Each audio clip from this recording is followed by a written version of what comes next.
दोस्तों, मैं doctor Amitabh Srivastava, Sai cosmetics Pune से, और आज बात करेंगे कि आजकल एकदम यंग एडल्ट्स के बाल क्यों झड़ रहे हैं। मसलन 18 से 20 साल की उम्र के लड़के भी मेरे पास आते हैं, लड़कियां भी आती हैं और उनके बाल झड़ रहे होते हैं।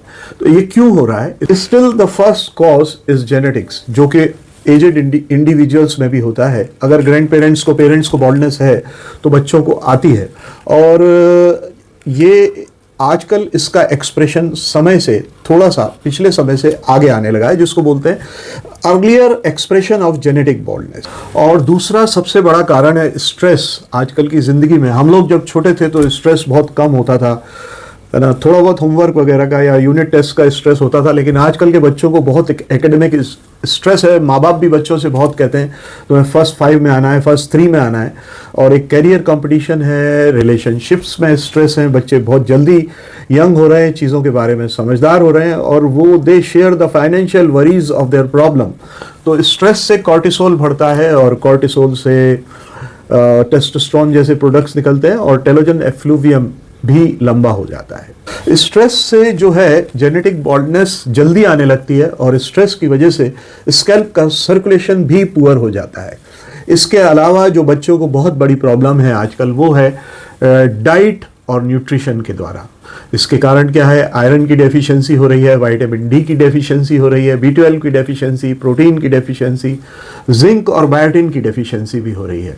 तो हेयर हमारा is a waste of protein, nitrogen and sulphur का वेस्ट है। तो न्यूट्रिशन अगर पुअर होगा तो हेयर भी पुअर होगा। एक चीज़ और है, that is called as hormonal imbalance. Thyroid का इम्बैलेंस है, DHT लेवल्स बहुत बढ़ जाते हैं, जिसकी वजह से इंसुलिन रेजिस्टेंस हो जाता है, और ये आपके बालों को बहुत बुरा असर करता है।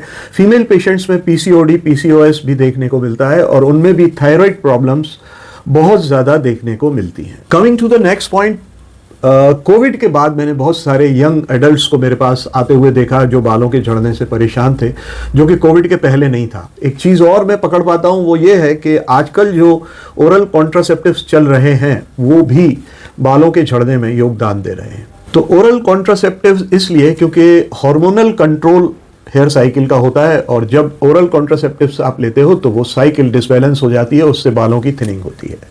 अगला पॉइंट है बहुत इंपॉर्टेंट, और वो है आजकल की मॉडर्न लाइफ स्टाइल, जिसकी वजह से कि स्लीप डिप्राइवेशन हो जाता है। बच्चे लेट नाइट तक जगते रहते हैं, और स्क्रीन, चाहे वो टेलीविज़न की हो, कंप्यूटर की हो या फ़ोन की हो, उसका एडिक्शन बहुत ज़्यादा हो गया है। इससे क्या होता है कि disruption of melatonin and growth hormone secretion होता है, और इससे भी बाल यंग एज में झड़ते हैं।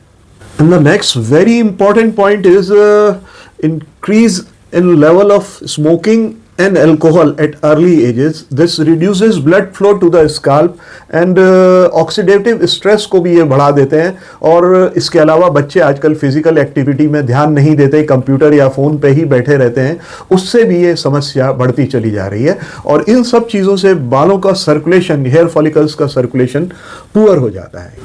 A very important point for all, for young and old both is pollution बहुत ज़्यादा है एनवायरनमेंट में। जो खाद और जो पेस्टिसाइड्स हमने डाले हैं वो नीचे पानी में भी जा रहे हैं, तो इसकी वजह से क्या है, फ्री रेडिकल्स हमारे बॉडी में बहुत होते हैं। चिलेटिंग बहुत ज़रूरी हो गई है आजकल ब्लड की। तो फ्री रेडिकल्स होने से हेयर रूट्स जो है हमारे वीक हो जाते हैं, क्योंकि उनकी वजह से इन्फ्लेमेशन होता है। उसके अलावा हार्ड वाटर की प्रॉब्लम भी इसको एड अप करती है। पानी में बहुत सारे अननेसेसरी मिनरल्स का बिल्डअप होता है, जो कि स्कैल्प को ड्राई कर देते हैं।